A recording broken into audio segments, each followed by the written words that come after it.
बोले श्री प्राणनाथ प्यारे की जय, बोले धाम के धनी की जय। राजश्याम बंधु सत्य गुरु चरण को करुषु प्रेम परिणाम। अशुभ हरणि मंगल करणी धन्य श्री देवी चंद्र जीना। श्री प्राणनाथ निज मूलपति श्री मेहराज सुनाम। तेज कुंवरी श्यामा युगल को पल पल करु परिणाम। पिया जी को पल पल करु परिणाम।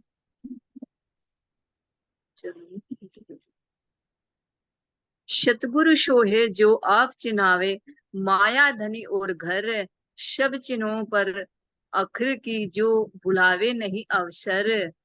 सतगुरु वही है जो आत्म स्वरूप का बोध कराए तथा माया धाम धनी एवं निज घर की भी पहचान कराए।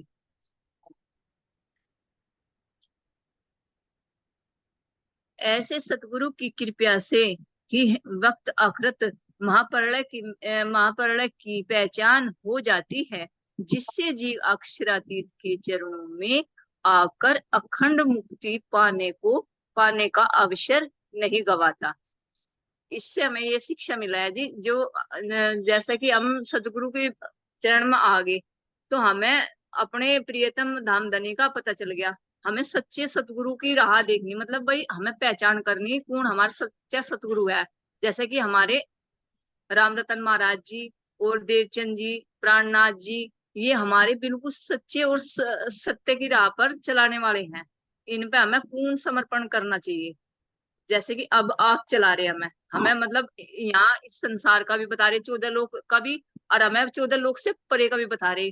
क्योंकि इससे मतलब 14 लोक के ज्ञान से तुम यहीं तक रह जाओगे, और जो 14 लोक के परे का बता रहे, इससे हम अखंड अपने घर निज घर की पहचान कर लेंगे। इसमें हमें यहाँ अपना गंवाना नहीं पड़ने का। जैसे कि हमें पता चल रहा हमारे राज समाजी क्या है, हमारा अखंड घर क्या है, कहाँ हमारी सखियां हैं, हम सब वहीं के रहने वाले हैं। हम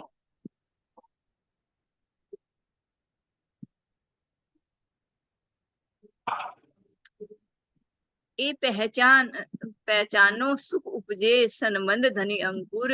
महामती सो गुरु कीजिए जो यूं बरसावे न्यूर।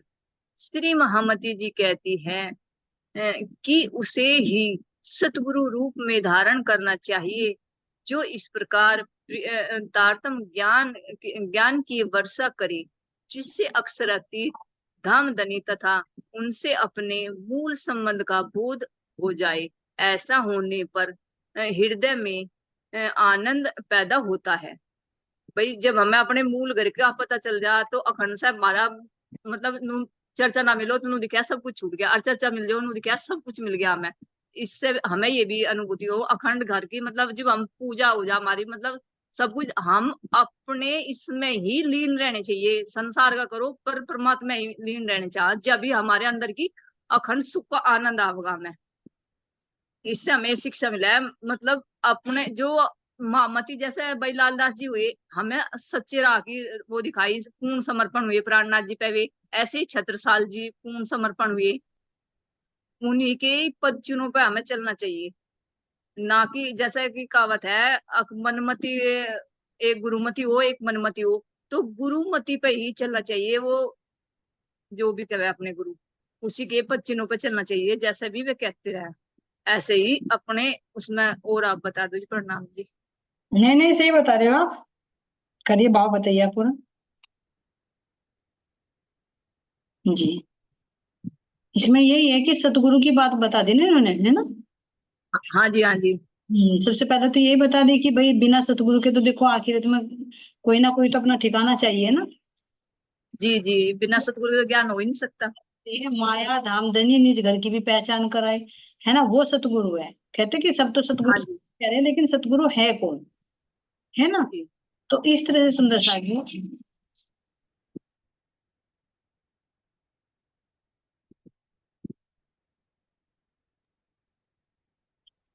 है ना। तो सतगुरु की पहचान बता रहे हैं कि जिससे जीव अक्षरातीत के चरणों में आकर मुक्ति पाने का अवसर नहीं गंवाता, क्योंकि बिना सतगुरु के ना परमात्मा की प्राप्ति हो ही नहीं सकती, मुक्ति है ही नहीं सतगुरु के बिना, कितना नहीं। भी यत्न करो। सतगुरु ही एक सच्ची राह बताते हैं। और वही सुंदर साथ जी कह रही हैं कि ये पहचान सुख उपजे। जब सतगुरु हमें इसकी पहचान करा देते हैं तो हमारे हृदय में क्या होता है, सुख उपजता है। पर जी संबंध जी। नहीं है हमको, क्यों?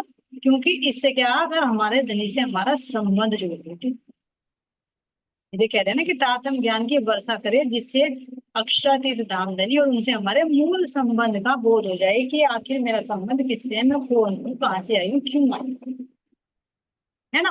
ऐसा होने दशा पर में। हृदय में आनंद पैदा होता है। क्यों? क्योंकि आनंद आत्मा का विषय है, जीव का नहीं। और जब तक हम ये कर्म कांड करते रहेंगे, सुरेशा जी जो पीछे बताया ना, धनी न जाए कि नहीं धुतरे, जो करे अनेक गुना। तो पीछे की चौपाइयों में महाराज जी ने, राज जी महाराज जी ने जो भी बातें बताई है ना, वो सब 14 लोगों की। इतने भी गायन कर लो, नृत्य कर लो, कितने ही भोग लगा लो, भजन चल कीर्तन, रहा है। वो कितने ही योग साधनाएं कर लो, सब कुछ बता दी कि 14 लोग ब्रह्मांड में है, लेकिन निराकार को भी पार नहीं कर सकते। तो निराकार से पार कौन देखा जा सकता है? केवल एक सतगुरु। तो इसीलिए क्या है कि ऐसे को सतगुरु बनाओ। सतगुरु वाह कहिए जो देवे अगम की गम, और हद बेहद सबे समझाए के बहाने मन के भ्रम। वो सतगुरु, और ऐसे सतगुरु ही परमात्मा में ला सकते। तो लास्ट की चौपाई में उन सब चौपाइयों का सार है। फिर भाई अपन म्यूट करिए।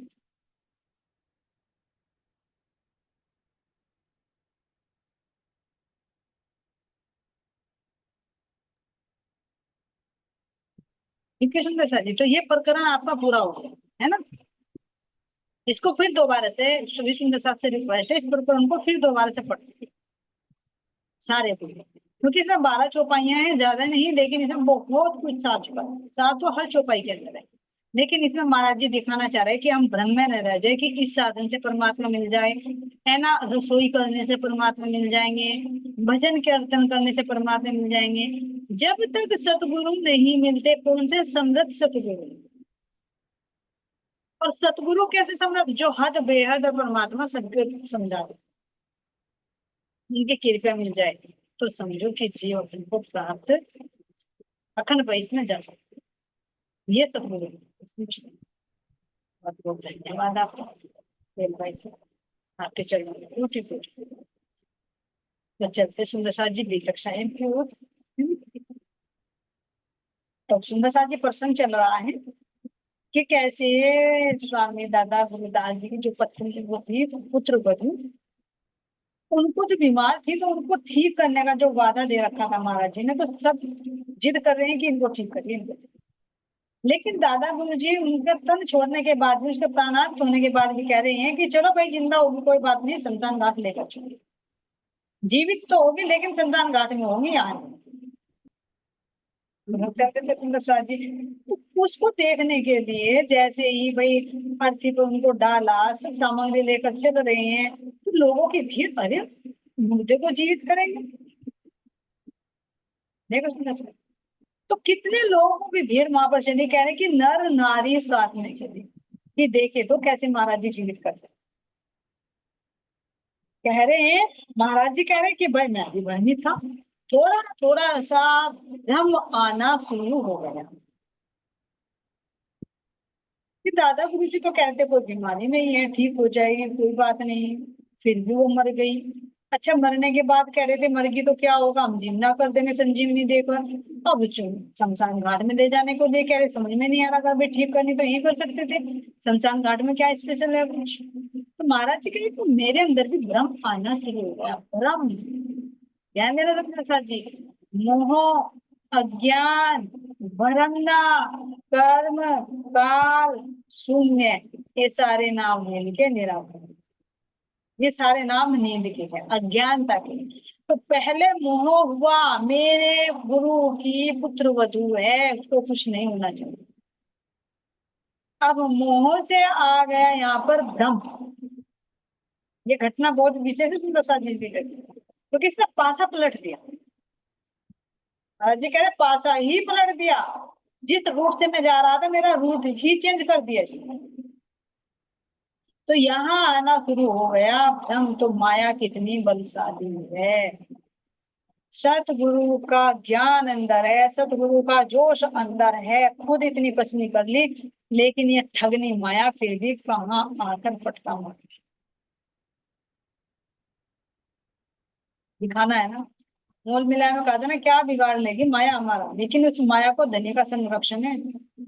जी मोल धनी थकी, सब मुनिजन भी सब थक गए हैं, हार गए हैं, जो माया धनी के हुक्म से प्रकट। कह रहे महाराज जी कि मेरे अंदर भी स्वयं भ्रमित हो रहा था कि वचन तो सतगुरु ने दिया है कि सब अवश्य जिंदा होएगा, जो कह देते वो घटता जरूर है, सत्य सिद्ध होता है, ये भी मुझे शंका नहीं है कि मेरे दादा गुरु जी जो कहे तो वो 100% सत्य है, तो विश्वास था। लेकिन मन देख देख कर भ्रमित हो रहा, कैसे ठीक करेंगे, पहले ही ठीक कर देते, फिर कहा मर गए, मरने के बाद भी ठीक नहीं हो रहे, अब कह रहे कि शमशान घाट लेकर चलो, तो महाराज जी कह रहे कि मेरा मन भी भ्रमित होने। लेकिन फिर कह रहे कि सतगुरु महाराज जी ने जब जवान अपना वचन दे दिया है, तो जैसी वे जवान देते हैं जो का तो सब होता है कि विश्वास, आत्मा को अंदर विश्वास है, मन में शंका आ जाती है, दो कार्य यहाँ पे अब मन क्रियाशील हो गया। आत्मा को विश्वास है कि मेरे दादा गुरु जी ने अब तक जो भी कहा है वो बात सत्य हुई है, मेरे सतगुरु के वाक्य ब्रह्म वाक्य हैं, 100% श्योर है। लेकिन यहाँ पर अब मन चलाए मार, जिस मन को आज तक मार रखा है कि आज तो या तो जान जान की बाजी है, या तो तू या आज फिर वो मन उठ रहा है। जो मोह, जो लगाव किससे आता है, देह से जब संबंध जुड़ जाता है, मन मन जब क्रियाशील, तब मोह प्रकट। जब अक्षर ब्रह्म का मन भी सृष्टि उत्पत्ति करने के लिए अवसर होता है, तब मोह उपजता है, मोह तत्व जो है सो ही जो सो तो रहियो ना हो। सृष्टि की उत्पत्ति भी मोह से हुई है, मोह से अहंकार, अहंकार से तन्मात्रा है, तन्मात्रा से पांच तत्व, पांच तत्व फिर तीन गुण, सारी जड़ चेतन सब प्रकृति बनती। तो यहाँ पर महाराज जी कह रहे हैं कि सतगुरु महाराज जी ने जो कहते थे वो जो का तो होता था, लेकिन अब नहीं हो पा रहा है, तो मेरे अंदर भी मुझे भी कौन सा। तो कह रहे हैं जीवन दान मिलेगा क्यों नहीं, सौ मर घट में जब टेका, तो लोगों ने आग्रह की दृष्टि से सतगुरु को देखा। सब लोग जा रहे हैं आगे आगे, चार के कंधों पर वो अर्थी जा रही है उनकी पुत्र वधु की, और पीछे पीछे बहुत भीड़ जा रही है। अरे देखे तो चमत्कार कैसे होगा, कुछ थोड़ा पीछे पीछे लेडीज भी जा रही हैं, महिलाएं भी जा रही हैं, अरे देखे तो दादा गुरु जी आज चमत्कार करेंगे। क्योंकि अभी ये नहीं है कि भाई मर गए, कुछ तो रो रहे, कह रहे कि रोते पीटते लेकर गए, लेकिन एक अंदर एक उम्मीद है कि दादा गुरु जी जब चल रहे हैं, उन्होंने कह दिया तो वो ठीक करें। ऐसे जा रहे, जाकर शमशान घाट में सब देख दिया, और देख कर सब देख रहे हैं दादा गुरु जी की तरफ, आग्रह बड़ी दृष्टि से करो इसको ठीक, शमशान घाट में भी ले आए, अब ठीक करो। तो यहाँ पर क्या कहते हैं, प्रार्थनाएं की जन समूह ने, महाराज जीवित कर दो, बोले हाँ हाँ क्यों नहीं, इसको जरा चिता पर धर दो। तो जब लोगों पहले तो आग्रह भरी दृष्टि से देखा कि भाई दादा गुरु जी ठीक करेंगे, लेकिन धीरे धीरे जब कुछ खाना खुशी से होने लगती है, देर होने लगती, दादा गुरु जी ने कुछ नहीं कहा, अरे तू तो कहना, अरे तू कहना, क्योंकि हिम्मत नहीं थी दादा गुरु जी के सामने बोलने, केवल एक की थी, महाराज जी। सब एक दूसरे को कह रहे तुम कहो तुम कहो तुम कहो, लेकिन कहाँ सिपाही, फिर महाराज जी पर सबकी दृष्टि महाराज जी गई, तो जाकर कह रहे कि महाराज जी दो, रख दिया, अब ठीक करो, शमशान घाट में ले आए, अब इसको जीवित करो। तो महाराज जी क्या कह रहे हैं यहाँ पर, बोले हाँ हाँ भाई क्यों नहीं ठीक करेंगे, जब महाराज जी भी कह रही हैं, लोगों की भीड़ भी कह रही है, तो दादा गुरु जी बोले भाई चिंता ना करो, थोड़ा सा इसे चिता पर तो धर दो, क्योंकि पहले तो शमशान घाट में ले जाकर नीचे रखते हैं, फिर वो उपलो वगैरह की लकड़ियों वगैरह की बनाए रखते हैं, तो उसमें कह रहे तो महाराज जी कह रहे हैं भाई ठीक करेंगे, थोड़ा सा चिता पर तो धर दो इसको। जीवित कैसे नहीं होवेगी, लोगों ने अनुकरण किया। महाराज जी कह रहे चिता पर धर दो, जीवित क्यों नहीं होगा, हम जीवित करेंगे, तुम चिंता ना करो। तो एक कॉन्फिडेंस महाराज जी के, उस कॉन्फिडेंस भरे शब्दों को सुनकर लोगों को विश्वास था, भाई खुशी खुशी रख दिया, रखो चिता पर, दादा गुरु जी हैं ठीक करें। जैसे हम कहते हैं ना, अरे सदगुरु महाराज जी का आश्रय है, देकर उनका नाम करो सारे, एक अंदर निडर था, भय नहीं है। ऐसे लोगों ने कहा कि भाई चलो चिता पर रख देते, और मृतक को कह रहे हैं जीवित, और मृतक को विधि पूर्वक झट चिता पर देख दिया, गुरुदेव ने किया इशारा, आग और दे दो इसमें, संस्कार संपन्न हुआ वह भी, यह कहते ही क्षण में। महाराज जी एक एक कदम बढ़ा रहे, कह रहे हैं कोई बात नहीं भाई, चिता पर तो रख दो, तो लोगों के अंदर विश्वास है कि महाराज जी ठीक करेंगे, तो उन्होंने चिता पर भी डेडबॉडी को रख दिया, उस सब को रख दिया। अब फिर विश्वास, फिर महाराज जी की दृष्टि से देखे, महाराज जी तो ठीक करेंगे भाई। अब आगे क्या क्रिया रही, बस दाह संस्कार की रही, नहीं तो डेड बॉडी खत्म। तो और अंदर जिज्ञासा बढ़ती जा रही, लोग फिर महाराज जी की तरफ से एक उम्मीद भरी दृष्टि से देख रहे हैं कि अब तो दादा गुरु जी ठीक करेगी। तो महाराज जी ने कहा कोई बात नहीं भाई, मृतक को विधि पूर्वक देख दिया, गुरुदेव ने इशारा किया इसमें आग दे दिया, यानी जो दाह संस्कार होता है, अग्नि दी जाती है, तो वो अग्नि भी इसमें चीता दे देते हैं, तो भाई तो इस तरह से जैसे दादा गुरु जी ने कहा, तो महाराज जी अग्नि भी दे दी। तो कह रहे कि पूरे विधि विधान से, पूरे संस्कार से उनका अंतिम संस्कार किया गया, देह से उनकी देह को दाह संस्कार कर दिया। लेकिन फिर भी लोगों के अंदर एक उम्मीद है कि शायद इस चलती हुई चिता की जो लपटें हो रही ना, इनमें से वो जीवित हो गई। क्यों, विश्वास देखे तुम मुझे, विश्वास कितने बड़ी बात। अब तुरंत लोगों के अंदर ये रहा, तो वो बहुत गौर से देख रहे हैं, लपटें धू धू धू धू करके जल रही है, और लोग ये देख रहे, दादा गुरु जी ने कहा तो शायद एक नजर दादा गुरु की तरफ, एक तरफ उन लपटों में से ना गुरु जी के पुत्र बदल निकलेंगे, क्योंकि जीवित निकलेंगे, अभी भी उम्मीद है। लेकिन जब वो उम्मीद पूरी नहीं हुई, वो लपटे भी जलकर बुझ कर, क्योंकि जब तक तो वहीं खड़े रहते ना, जब तक पूरी तरह से शरीर नहीं जलता, अब वो आग भी ठंडी हो गई, बुझ गई, वो हो गई, मतलब बंद हो गई जलती हुई। तो हम लोगों के अंदर फिर कानाफूसी चलने लगी। दादा गुरु जी तो कह रहे थे ठीक होगी, लेकिन यहाँ पे कुछ भी नहीं हुआ। तो जैसे ही सुंदर साथ जी कह रहे हैं, ताक रहे थे सब उनका मुंह, देखे अब क्या होता है, इस प्रकार लपटों में से मुर्दा जीवित होता है। एक नजर उस पर, एक नजर महाराज जी पर, कि लपटों में से मुर्दा कैसे जीवित। अब यहाँ कह रहे हैं धू धू कर उठी धधक कर भीषण सबसे ज्वाला, लपट अग्नि की उठी भड़क कर ले एक साथ उछाला। देखो जब घी डाला जाता है, सामग्री डाली जाती है, जब उसमें आग दी जाती है, तो बहुत तेजी से आग उठती है।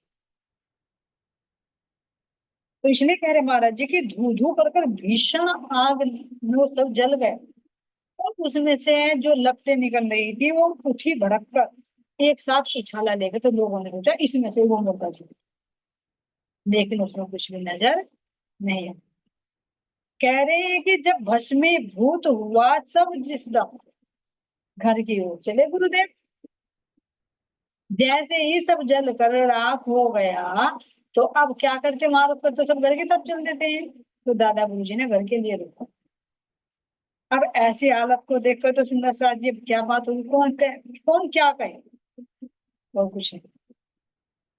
सबकी उम्मीद सतगुरु महाराज की, प्रणाम धन्यवाद। अब उनके अंदर तो वो संशय था, भाई गुरुदेव के वचन मिथ्या कैसे हो गए, अरे जब मुर्दा यहाँ पड़ गया तो घर जाकर जिंदा किसको करेंगे, आ गया शंका। तो कह रहे हैं, मगर मार्ग में कहते पाए, चिरंजीव अब रहो सदैव। ध्यान देना, महाराज जी जैसे वापस चल गए वहां से मुर्दे के पास से, तो उन्होंने कहा कि अब क्या कह रहे हैं, चिरंजीव रहो सदैव। अब ये देखे सुंदर शाह जी, अभी यहाँ पर दूसरा तन मिले, क्यों, क्योंकि अभी ज्ञान तो नहीं था, वो प्रकाश तो नहीं मिला, लेकिन फिर भी ये तो वो जीव सतगुरु दादा गुरु जी के संग में रहा, परिवार में रहा। उनके अंदर क्या भाव थे वो तो यहाँ इंडिकेट नहीं किया सुंदर साहब जी क्या था क्या, लेकिन फिर भी सतगुरु महाराज जी ने आशीर्वाद दे दिया कि तुम चिरंजीव रहो, यानी अगर दूसरा तन भी तुम धारण कर लोगे तो भी तुम्हारे जीव को मुक्ति मिले। क्यों, क्योंकि सतगुरु महाराज जी का आशीर्वाद है। ये एक जन्म का फल नहीं होता सुंदर साहब जी। हम ये सोचे ना कि अरे हमने कोई किसी बच्चे को बहुत कम उम्र में बहुत ज्ञान हो जाता है, तो सोचे इतनी उम्र में इसको कैसे ज्ञान होगा, नहीं, उसके पिछले जन्म की वो भक्ति है ना, वो इकट्ठी होकर आती है। तो हम ये सोचे हमें ज्ञान कैसे मिल रहा, ये सतगुरु महाराज जी के कृपा से हमने पूर्व जन्म में भी कहीं ना कहीं सतगुरु महाराज जी से जुड़े हुए थे। तो धीरे धीरे इकट्ठे होते होते होते होते जब किसी स्टेज तक पहुंचे। मेरे चिरंजीवी को कह दिया कि तुम हमेशा संजीवनी बूटी देकर क्या कर देंगे, तुम्हें जीवित कर देंगे। तो यानी जीवित कैसे, फिर आवागमन में थोड़ी ना होंगे, जिनको सतगुरु महाराज जी का आशीर्वाद मिल गया हो तो वो जीव द्वारे तन धारण करके फिर भक्ति करके फिर वो अखंड मुक्ति को पाए। धन्य है सुंदर सा। उस परिवार में अगर जन्म हो जिसमें ऐसे महापुरुष हुए ना, तो वो भी धन्य होते हैं कि कहीं ना कहीं भले ही जाने में या अनजाने में हम उनकी सेवा कर जाए। वो तो उसकी भावनाओं पर डिपेंड होता है कि वो कितने सकारात्मक से कर रहा है, कितने नकारात्मक। लेकिन ये सौभाग्य हो कि ऐसे कुल में किसी जीव को जन्म मिल जाए जिसमें कोई भ्रम आती है, उनके भी आध्यात्मिक मार्ग सरल हो जाए। कह रहे सुंदर साथ जी, चले गए सब मन सा मारे, अपने अपने घर की ओर, गुरु महाराज गए अपने स्थान, और हम अपनी ओर। सब लोग जो आए थे इतनी जिज्ञासा लेकर चमत्कार देखेंगे, तो सब अपना मन सा मार कर चले गए। अरे भाई, अब लोगों को तो बहाना मिल गया, चुगली वाले को भी शायद कुछ ना कुछ मन में खटपट हुई होगी, अरे मैं तो सही कह रहा था, मैं तो सही कह रहा था, झूठे वादे कर करके बहू को ले गए, जल्दबाजी वहां से कहाँ जीवित कर दी, कहीं नहीं गए। देखो कितनी बातें बनी होगी तुम बता जी, हम महाराज जी ने सारी नहीं लिखी, क्योंकि 99% लोग कैसे हैं। और शायद लगता है करके परसेंट से देखा कि भूत प्रेत भी शायद यही ज्यादा रहते हैं, कभी किसी के खेत में, कभी किसी सोमेश्वर मंदिर में, देखो कितने प्रसंग आए हैं। तो यहाँ लोगों ने कितनी कितनी तरह की बातें बताई, और कहाँ आए होंगे सिपारसी, महाराज जी के पास भी आए। देख ले तुम्हारे दादा गुरु जी, झूठा वादा कर करके जीवित हो जाएगी, कुछ बीमारी नहीं है, ठीक कर देंगे, क्या हुआ, कुछ भी नहीं। तो यहाँ से सुंदर साथ जी कह रहे हैं कि सब लोग अपना सा मन मार मार कर चले गए अपने घर की ओर। गुरु महाराज जी कह रहे हैं कि गुरु महाराज जी तो अपने स्थान गए और मैं अपने स्थान, मैं भी अपनी कुटी पर आ गए, लेकिन मन में उछल। ध्यान देना सुंदर साथ जी, इस स्थिति में अपने आप खड़ा करके देखिए महाराज जी, जिन पर हमें इतना विश्वास हो कि मेरे गुरु के वचन, मेरे गुरु के वाक्य ब्रह्म वाक्य हैं, और अंदर इतनी दर्द था कि जो कह दिया वो अब तक होता यार होगा। और जबकि सतगुरु महाराज जी ने कुछ खुद अपने मुंह से कहा, क्यों चिंता कर रहे हो, तुम चिंता करेंगे ना, लेकिन नहीं हो पाई। वो अंदर में कितनी उथल पुथल। और फिर ऊपर से बाहर वाले भी जरूर आएंगे कहने के लिए, वे नहीं छोड़ेंगे, उनको तो मौका मिल चाहिए ना, मौके की तलाश में होते हैं। लेकिन ये सतगुरु महाराज जी की ना सुंदर सा जी आड़ी का लीला है, जिनको आड़ी का लीला क्या गए गुव्य वेद होते हैं, जिनको हर कोई यहाँ की बुद्धि से नहीं समझ। तो यहाँ कह रहे हैं उस दिन में लगा भय इतना, मौत ना कर सकते भयभीत। गुरुदेव साहिब से इतना डर, लगा हो जैसे मौत समीप। कह रहे कि उस दिन हमें इतना भय लगा, मोह अज्ञान रमना परम काल शून्य, ये सारी चीजें निकल कर आती थी। अब अंदर भ्रम आ गया महाराज जी को। पहले तो मोह हुआ था कि भाई इनको बचा लेना चाहिए, कैसे भी हो बचा लेना चाहिए। दादा गुरु जी के अंदर नहीं है मेरी पुत्र वधु बचनी चाहिए, अरे नहीं, जो जीव फिर जितनी यात्रा है वो इतनी यात्रा पूरी करके जा रहा है, तो उसमें क्यों टांग अड़ाए। जो होना है होता रहेगा, तो प्रकृति का नियम है बनना मिटना, क्या कौन मर रहा है। लेकिन यहाँ पर महाराज जी के अंदर मोह आ गया कि ये कैसे न कैसे बचनी चाहिए, और मोह आने के बाद यहाँ पर भ्रम भी आ गए कि जब दादा गुरु जी ने ये काम नहीं किया। अब जो भ्रम आया था उसको बल मिल गया, जो उम्मीद थी वो उम्मीद पूरी नहीं हुई, तो कितना डर लगेगा। यानी वो भ्रम इतना हो गया, इतना हो गया कि अपने ही भ्रम से डरने लगे। जो मन भ्रमित हो रहा था कि दादा गुरु जी ने ऐसा कहा तो क्यों नहीं हुआ, अब तक जितने भी काम हुए, जो भी मेरे दादा गुरु जी ने कहा वो सत्य सिद्ध हुए, आज क्यों नहीं हुए। तो ये है सुंदर शाह जी शंका, जो कह रहे हैं ना भ्रम हुआ, भ्रम के साथ में शंका आ गई।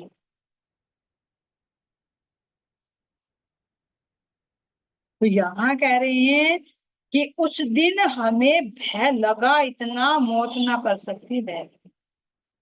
क्यों? क्योंकि मौत तो एक बार मारती है, लेकिन शंका जो होती है ना वो बार बार मारती है। ध्यान देना। जैसे कहते हैं ना कि चिंता चिता से बढ़कर, चिता तो मुर्दे को जलाती है लेकिन चिंता जिंदे को जलाती है। चिता एक बार जलाती है लेकिन चिंता बार बार जलाती है। इसी तरह से जब कह रहे कि यहाँ पर भ्रम हो गया मुझे, तो सतगुरु महाराज जी पर वो भी शंका हो गई। तो क्या मौत भी इतना डरा सकती थी जितना शंका ने डरा। जो एक अपेक्षाएं थी सतगुरु महाराज जी से अभी पूरी नहीं हुई, तो मन भी कह रहे कि मन भी भयभीत होने लगा। और गुरुदेव साहिब से इतना डर, लगा हो जैसे मौत समीप। यानी गुरुदेव से भी मुझे ऐसा डर लगने लगा, ऐसे डर लगने लगा कैसे, कि जैसे मौत हो समीप। तो गुरुदेव से डर क्यों लगा? क्योंकि अंदर जो भ्रम पैदा हो गया ना, वो गुरुदेव के प्रति। तो जितना आदमी भ्रम में भय में डरता है ना, इतना मौत नहीं डराती। ध्यान देना। क्यों? मौत तो अचानक आ जाती है, लेकिन भय, भय में देखे कैसा होता, सुंदर प्रैक्टिकल करें। अगर किसी का एक्सीडेंट हो गया, तुरंत मर गया, तो उसे क्षण थोड़ा सा डर होगा, ठीक हो। लेकिन भय वो, अरे मैं ड्राइविंग कर रहा हूँ कहीं एक्सीडेंट ना हो जाए, अरे मेरी टांगे ना टूट जाए, अरे मैं हॉस्पिटल ना चली जाऊं, तो कितना डराएगा वो। तो ऐसे सुंदर साथ जी महाराज जी के अंदर जो भ्रम आ गया ना सतगुरु के प्रति, तो उससे डर रहे हैं कि मौत भी मुझे इतना नहीं डरा सकती जितना मुझे इस भ्रम ने डराया, इस शंका ने डराया, जो मुझे मेरे सतगुरु साहिब पर। कौन सा हुआ सुंदर साथ जी? कि क्या वो जीवित नहीं कर सकते थे? कौन सी शंका आ गई? देखो मन, अब यहाँ देखो हमारा मन कैसे क्रियाशील होता है। अरे अब तक दादा गुरु जी ने जो भी कहा वो बात सत्य है। आज क्यों नहीं? दादा गुरु जी ने नंदलाल को भी ठीक किया, वो मास्टर जी चले गए थे उनको भी बुलाया। आज तो इतनी इनकी पुत्र वधू थी, इनको क्यों नहीं ठीक किया? कर नहीं सकते थे? अब देखे तुमने क्या कह रहे हैं, अंदर में मन कह रहा है कि क्या कर नहीं सकते थे, और अगर नहीं किया तो अब मन कहेगा क्या इनके अंदर है भी वो पावर या नहीं। मन की क्रिया देखो, पहले तो बुद्धि तो कही, देखो यहाँ है ना एक अंदर में ना तूफान है। एक कहते हैं ना युद्ध है, ग्रह युद्ध, अंदर के घर का युद्ध छिड़ गया, मन और बुद्धि का। एक योग है कि अंदर चित्त में विश्वास है कि मेरे दादा गुरु जी जो कहते हैं सत्य है, जो कर देते होता है, उनके अंदर वो पावर है। लेकिन मन यहाँ पर क्रियाशील है कि मेरे दादा गुरु जी ने जो कहा आज वो वचन सत्य क्यों नहीं हुआ, जबकि अंदर में हो गया। उस जीव को तो दूसरा जन्म मिल गया, वो तो खड़ी हो गया, जिंदा हो गया वो तो। लेकिन बाहर की दृष्टि होने के कारण ये सोच रहे थे कि यही तन खड़ा होगा, तो ये नहीं हुआ क्योंकि वो समय उनका पूरा हो चुका था। और दादा गुरुजी जीवित कर सकते थे, लेकिन प्रकृति में बाधक नहीं बनना चाहते थे, क्योंकि जिस जिस जीव का तन की जितना समय था उतने दिन उसको मिला, तो विधि के विधान में क्यों टांग लगाए। लेकिन इतना आशीर्वाद जरूर दे दिया कि तुम चिरंजीवी हो जाओ, खड़ा कर दिया। लेकिन बाहर की दृष्टि से देखने से ये लग रहा है कि दादा गुरुजी ने तुमको जीवित ही नहीं किया। कह रहे थे क्यों नहीं किया, करते तो थे वे, अब क्यों नहीं किया। मन कहेगा क्या उनके अंदर वो पावर है भी या नहीं, या मैं वैसे ही विश्वास कर बैठू। मन भ्रम। ठीक है सुंदर, किस अवस्था में पहुंचने पर भी ये जब माया आती है तो मन को कैसे उथल पुथल मचाती है अंदर में। शंका आ गई, पासा पलट गया। जो सतगुरु पर पूर्ण विश्वास था, यहाँ पर शंका आ गई, शंका ने पूरा पासा। जहां शंका आ जाती है फिर वहां माया का प्रवेश हो जाता है।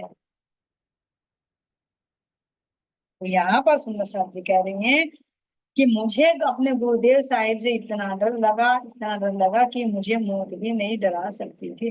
अब देखिए सुंदर साहब जी, कभी मौत से डरे हैं महाराज जी? प्रेतों से डरे हैं कभी? लेकिन यहाँ कौन सा डर लग रहा है कि मुझे सतगुरु पर जो विश्वास था वो विश्वास कैसे टूट गया। ऐसे सुंदर साहब जी हमारे अंदर ये शंका ब्रज में भी रही। कब रही सुंदर साहब? श्री कृष्ण जी से संबंधित लीला है, कब हुई हमारे मन में शंका? यूं कहे कि वेद ऋचाओं के अंदर, और जबकि अंदर से वो काम कर दिया और पता भी नहीं चला। आ गया क्या भाई जी, आप बोल दीजिए, मैं समझ गई आपकी बात, मैं अनम्यूट ही करूंगा। हाँ आप समझ गए, जहाँ से बोलना चाह रहे हैं आप अनम्यूट को करो।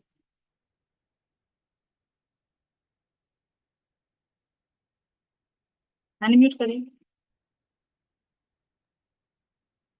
प्रणाम जी। शायद जब रास में जा रहे थे तब, कि भाई तुम तो निर्लज हो, तभी तो कहा था कि मेरे जन्मदिन पे आ जाइयो।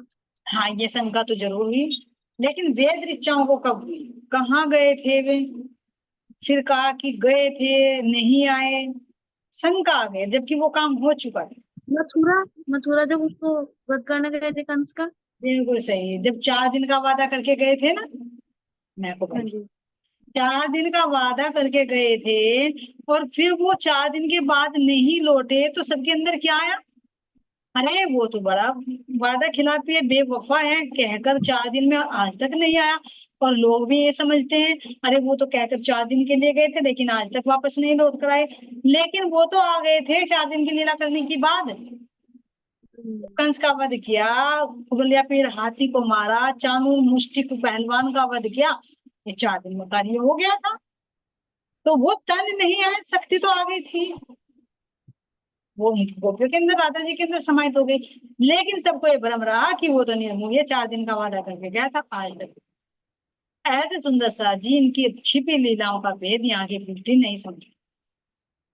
ऐसे यहाँ पर महाराज जी ने उनको कह दिया कि तुम चिरंजीवी भयो, लेकिन यहाँ किसी को समझ में नहीं आ रहा कि महाराज जी ने कैसे जीवित कर दिया, बस ये दृष्टि की किया ही नहीं। तो ये शंका आ गई, तो कह रहे कि इतना सतगुरु साहिब के प्रति जो शंका, मुझे इतना डरा, क्योंकि ये शंका ना मौत से भी भयानक है। ये शंका होती क्योंकि सब करा कराए पर पानी फेर देती। तो कह रहे यहाँ पर यही अवस्था रही कई दिन, हमें गुरु ने जांच लिया, इस कारण बस रम जाने का कुछ दिन का आदेश दिया। अब ये बात मुझे जान गए कि इसके मन में कौन सा युद्ध चल रहा है। जब सतगुरु के प्रति संशय आ जाता है, शंका खड़ी हो जाती है, तो सतगुरु क्या करते हैं, थोड़ा सा अलग हो जाते हैं।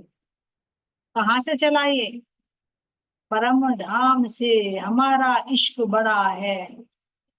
तो धनी ने कहा चलो देख लेते हैं। आया ना, हर कोई कहता है इश्क बड़ा है मेरा। तो धनी ने कहा चलो कोई बात नहीं, मैदान में चलो भाई, वहां देखेंगे, यहाँ तो नहीं देख सकते किसका इश्क बड़ा है। थोड़ी न्यारी हो जाओ मुझसे, तब मेरी महिमा, तब मेरे इश्क, तब मेरी साहिबी को जानोगे। ऐसे यहाँ पर रामचंद्र महाराज जी के अंदर जो शंका आ गई, तो सतगुरु दादा गुरु जी ने कह दिया तुम न्यारे हो जाओ। जो तुम्हारे मन के अंदर भ्रम है, तुम जाकर खुद पहचान कर लो इसकी, तो तब तुम्हें पता चले। तो ये सुंदर साथ जी कहते हैं कि दूरी ना, जैसे कहते हैं कि बिछुड़ने के बाद, मेहंदी रंग लाके सूख जाने के बाद, और मोहब्बत याद आती है बिछुड़ जाने की। ये किसी की वैल्यू का पता लगता है बिछुड़ जाने के बाद, जब तक पास होता है उसकी वैल्यू नहीं समझ में आती। इसी तरह से सतगुरु महाराज जी ने जांच लिया कि कौन सा युद्ध चल रहा है अंदर, क्यों, क्योंकि वे अंदर बैठे हैं ना जोश में। तो उन्होंने भाप लिया कि कौन सा युद्ध छिड़ रहा है। तो अब देखो, अगर सतगुरु दादा गुरु जी पास रखेंगे तो और शंका पे शंका आएगी, और शंका पे शंका आएगी। तो उसका इलाज है थोड़ी सी दूरी। इसीलिए तो हमें इसको साहित्य समझाने के लिए धनी ने दूरी कर दी ना, पास में रखते रखते भी दूरी करके दिखा दी। ब्रज में देखे तो हम समझ नहीं पा रहे थे, 52 दिन का विरह करके दूरी दिखा दी। रास में भी नहीं समझे, फिर भी अंतर ध्यान करके दूरी दिखा दी। सदगुरु महाराज जी देवचंद जी को देखे तो इंद्रावती को पात्र बनाना, तो दूरी करके भेज जाओ और हम दे 5 साल के बाद आना, फिर 4 साल का फिर विरह देखे। दूरी, दूरी एक पात्रता लाती है, मजबूती बनाती है। जो थोड़ा बहुत होता है ना, क्योंकि दूरी में एक विरह होता है, और उस विरह में तप तप कर जो थोड़े बहुत विकार होते हैं वो भी शुद्ध हो जाते हैं। तो ये सबसे अच्छा ट्रीटमेंट जो धनी ने हमारे से मूल मिलावे से करते हुए आ रहे हैं, और ये सबके साथ में होता है। तो दादा गुरु जी ने कह दिया, क्या कहा, इस कारण बस रम जाने का कुछ दिन का आदेश दिया कि तुम भाई जाओ, जहां तुम्हारी इच्छा वहां रहो, यहाँ से चले।